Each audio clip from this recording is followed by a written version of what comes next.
Hey everyone, it's your favorite flower girl, Vaughn, and welcome back to another Wildflower Wednesday.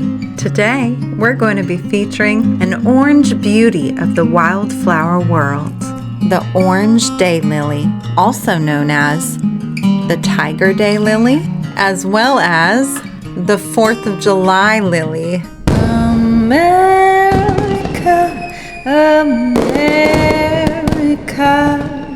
God shed His grace on thee.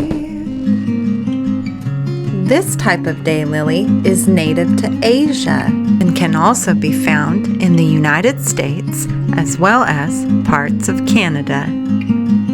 Look at this beautiful arrangement with the orange lily as the center. And if you have a flower that's not opened yet in your arrangement, it'll soon open up.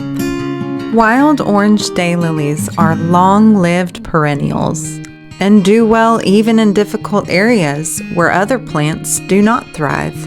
They are a wonderful addition of flower species to have on the farm. Thank you so much for tuning in, and be sure to check back for more on Lena the Magical Pup.